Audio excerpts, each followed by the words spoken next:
Usually I would get dressed up, bake my famous apple crisp, and wait by the front door like I did every year. But this Thanksgiving nobody came. Hours later, I discovered the painful truth through social media photos. My family had celebrated without me. They hadn't forgotten. They had deliberately excluded me. So I decided to share what really happened. I woke early that Thanksgiving morning in my small house in Cedar Falls. The sun hadn't fully risen, and autumn's chill had settled into every corner. I shuffled to the kitchen, wrapped in my favorite shawl, and put the kettle on. My apple crisp sat cooling on the counter. I'd baked it the night before, just like always. For 15 years our family had the same tradition. My daughter-in-law Elena would handle the turkey, my son David would bring drinks, my granddaughter Sophie managed the music, and I brought dessert. It was my small but reliable contribution to the Henderson family Thanksgiving. But something felt different this year. I hadn't heard from David in 3 days. No check-in call, no final details about when he'd pick me up. I tried not to worry. David could be forgetful, but he wasn't cruel. I told myself he was just busy helping Elena with preparations. Still, a small voice in my head whispered doubts I didn't want to acknowledge. I dressed carefully that morning, putting on my burgundy sweater, the one David always said made my eyes sparkle. I pinned my grandmother's brooch to my chest, combed my silver hair, and gave myself an encouraging nod in the mirror. "You've still got it, Grace," I whispered. Then I sat by the window and waited. I watched leaves dance in the yard, saw neighbors' grandchildren running down the sidewalk with covered dishes. By 11:30 I reheated my coffee. By 1 o'clock I poured it out. My phone sat silent on the side table. No messages, no missed calls, not even a text saying, "running late." By 3 o'clock, the apple crisp had cooled to room temperature, and I'd stopped checking my phone. Called David once. It rang twice, then went to voicemail. I didn't leave a message. Instead, I sat at my kitchen table and did what I'd learned to do over 7 decades. I made peace with solitude. I fixed myself a small plate with leftover vegetables and ham from the previous night, lit a candle out of habit, and whispered grace. I tried not to taste the bitterness behind the gratitude. By 5 p.m., I'd given up pretending. I opened my phone and scrolled through Facebook, my first mistake. The first photo I saw was Elena, beaming with her arm around David, standing before a perfectly golden turkey on her polished dining table. The caption read, "So grateful for this beautiful life and our amazing family. #blessed #family first." There were already dozens of likes and comments. "Such a gorgeous spread. Where's Grandma Henderson? Miss Grace didn't make dessert this year." My hands trembled as I scrolled through more photos. There was Sophie holding cider, laughing with cousins I hadn't seen since Easter. There was David pouring wine. There was Elena holding a dessert plate, one I'd given her last Christmas, filled with someone else's creation. But no one mentioned me. Not once. Not a single empty chair at that long table suggested I'd been expected. They hadn't forgotten me. They'd planned a celebration where I didn't belong. Staring at those photos, I felt like a ghost in my own life, breathing in a space no one had made for me. I wrapped up my apple crisp and put it in the refrigerator.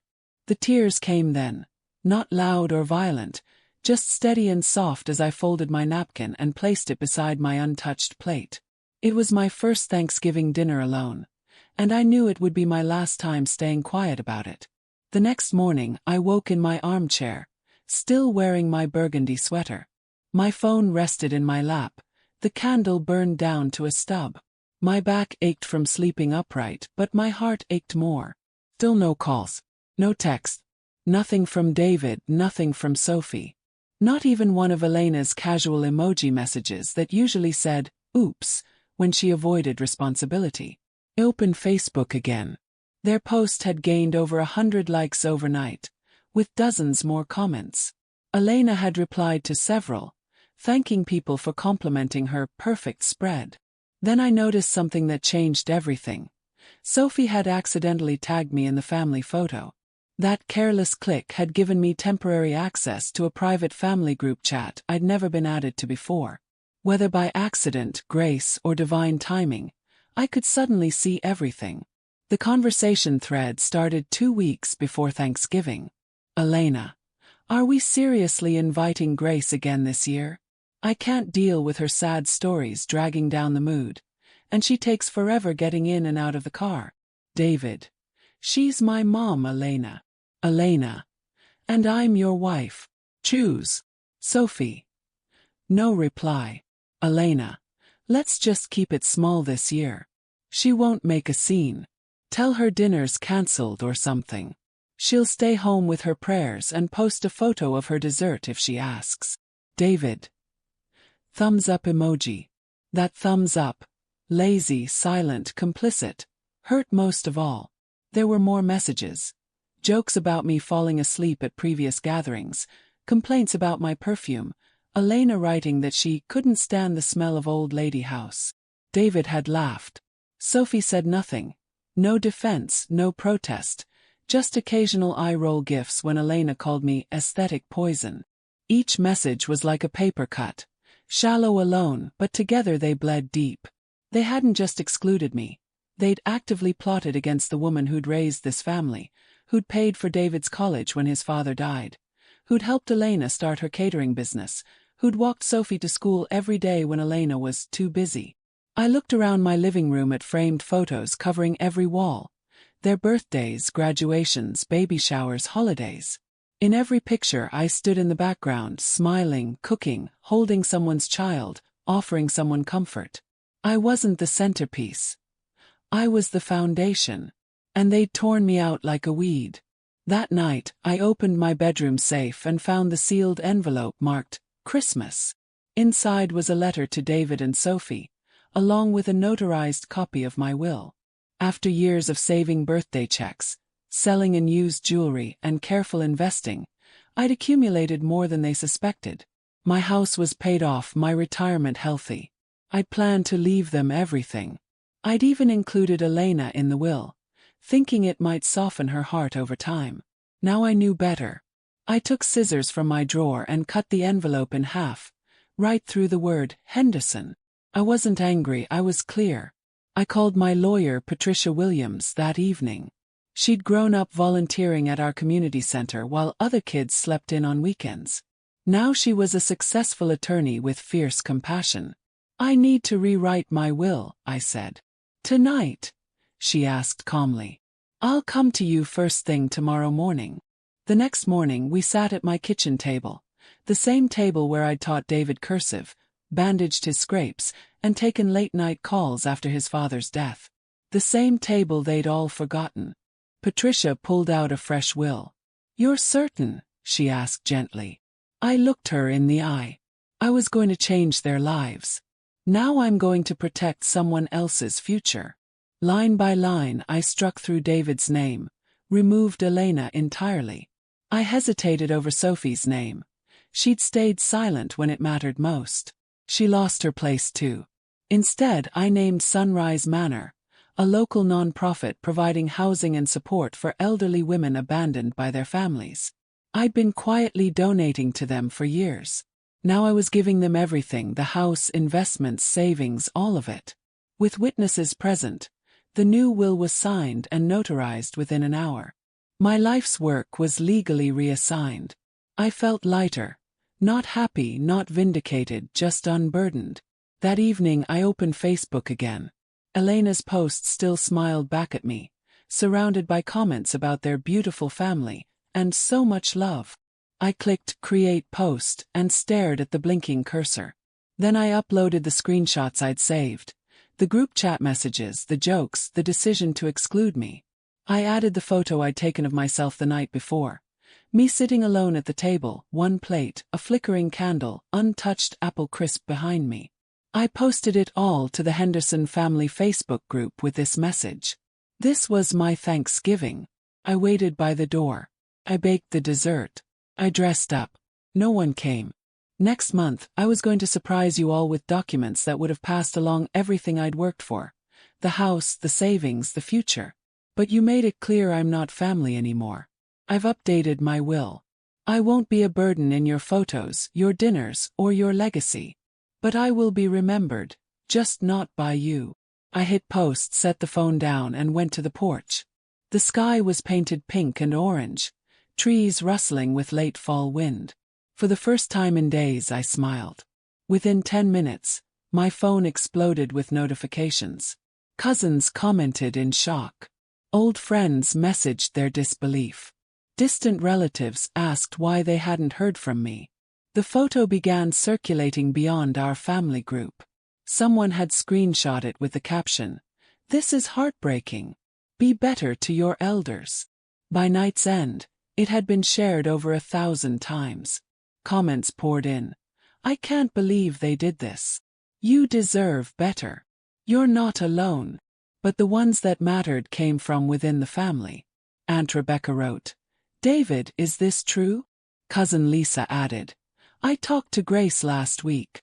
She was so excited for Thanksgiving. I'm heartbroken." Then came David's response, "This isn't how it looks. There's a lot going on. Please, can we talk privately?" I didn't reply. The truth wasn't private anymore. They'd posted their Thanksgiving. I'd posted mine. Now the world could see the difference. By morning, my story had been shared nearly 3,000 times. Women from other states and countries were writing, "You spoke for all of us." Hashtags emerged. Hashtag forgotten on Thanksgiving, hashtag elder shame, hashtag remember Grace. The Henderson family Facebook group became chaos. Extended relatives flooded in with blistering posts. Aunt Rebecca wrote, "I'm ashamed. Grace is one of the most dignified women I know. To exclude her on a day meant for gratitude is vile." Elena tried damage control. "There are always two sides. We didn't mean to be hurtful. Thanksgiving was hectic and communication got lost. Lost in the shuffle. Like forgetting napkins, not deliberately excluding the family matriarch while mocking her in group chats." Then Sophie posted something that surprised me. "I was wrong. I saw those messages and said nothing. I thought staying quiet was safer than making waves. But silence is a choice too, and I chose wrong. I'm sorry, Grandma. I really am." It didn't undo anything, but it said more than David had managed. David called 3 times. I finally answered the third. "Ma." His voice was tight. "What are you doing?" "Eating lunch," I replied. He sighed. "You know what I mean." I stayed quiet. "Look, it got out of hand. People are sharing it everywhere. I've got co-workers asking questions. Lena's crying. Sophie won't leave her room. You've made your point." My voice stayed steady. "My point wasn't just for you. It was for everyone who thinks people like me won't speak up. People are turning against us. They should." Silence. Then I gave him the truth he hadn't heard. "I was going to leave you everything, David. The house, the accounts, the savings. I had the letter ready, sealed with your name on it." He stammered. "Wait, what?" "I changed it the night I ate alone. Called Patricia, signed it all over to Sunrise Manor." "Ma, come on." I raised my voice just enough to stop him. I was alone not because I forgot to reach out, but because my own child told his wife I ruined the aesthetic. "You left me out like a stain on your carpet, and now you want to clean it up with guilt? Oh, sir. I'm not your shame sponge." Long silence. Then he whispered, "You really gave it all away?" "Yes." He hung up. No goodbye. Just silence. By week's end, I had interview requests from 5 local news outlets. I declined them all. I'd already said what needed saying. Instead, I went to Sunrise Manor and handed them the first formal check from my new trust. The executive director, Maria, hugged me so tight I thought I might break. "You don't know how many women this will help," she said. Smiled. "I do." That evening, I posted one final message to the family group. To those who called, messaged, or simply stayed silent, this will be my last post here. I won't be attending Christmas, nor will I respond to further questions. My legacy now lives somewhere else. You had your chance to build something with me. Instead, you built something around me. Now I've stepped out permanently. I logged out and sat with warm tea, looking out at the gray sky. The candle from Thanksgiving night was long gone, but I'd replaced it with a new one. bright red, unlit, waiting. Not for them. For me. The following weekend, David came to my door. I heard the hard knocking, saw him through the window holding what looked like a grocery bag. Probably pie or leftover turkey. Some symbolic peace offering with nothing to do with genuine remorse. I didn't answer. He knocked again, calling my name. Please, I just want to talk. I stayed still. Come on, this is getting ridiculous. Ridiculous. The same word Elena used when I'd objected to Sophie wearing heels at age 10. The same tone David used when I'd asked about Easter plans and he'd said, "We're not doing holidays like that anymore." Now my silence was the problem. He left after 10 minutes. No note, no voicemail, no peace offering. Just exhaust fumes as his car disappeared. Later, Sophie sent a long message apologizing for her silence, for laughing at the jokes, for not standing up when she should have. She said Elena and David were fighting, that she'd cried every day since Thanksgiving, that she missed our kitchen conversations and my stories. It was a lovely letter, but it came after betrayal, after silence, after the wrong people finally felt exposed. I didn't reply immediately. I'd spent too many years being everyone's soft landing place while no one made space for me. Now I was making room for myself. The next morning, Patricia brought finalized documents for the Grace Henderson Memorial Fund. My house would transfer to the shelter the following spring, expanding their residential housing for senior women displaced by their families. "You just built a future for women you'll never meet," Patricia said. I nodded quietly. That night I lit my red candle, not for any holiday or reason, just because I wanted to sit in my living room, sip chamomile tea, and feel what it was like to be in complete control of my own story. No performance, just me and the kind of quiet that finally felt earned. Jasmine texted, "We should have done better. I'm sorry." I read it twice, noticing the flat delivery. Everything and nothing at once. I didn't respond. 2 days later, Sophie tried again. "Grandma, I know I can't undo what happened, but can I come see you? Just for a minute." I drafted a response but never sent it. Sometimes silence is the clearest boundary a woman can draw, and I'd spent too much of my life drawing soft lines in sand that others stepped over. Instead, I read thank you letters from the shelter. 11 handwritten notes from women with names I didn't know but stories I understood. One wrote, "You gave me a roof when my own daughter said I was too expensive." Another, "This is my first Christmas in 10 years where I feel safe." A third simply said, "You reminded me I'm not disposable." I folded them carefully and placed them with my Bible and recipe cards. Things worth saving. I opened Facebook one last time to check the family group. It was quiet now. No new posts, no photos, no holiday updates. My post was still there, still pinned, still shared, still burning quietly in their curated world. I clicked Leave Group. It asked, "Are you sure?" Clicked yes. I didn't need to watch the aftermath anymore. The next morning, I walked into town with my scarf wrapped tight and my heart lighter than it had felt in years. I passed Elena's catering shop without glancing through the window. I wasn't interested in watching people pretend. I stopped at Sunrise Manor instead, dropped off an apple crisp I'd baked the night before. Maria hugged me and said, "You're always welcome here." For the first time in a long time I believed it. Lessons learned.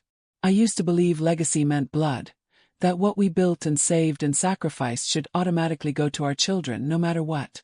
That family by default deserved everything. After that Thanksgiving I stopped believing that.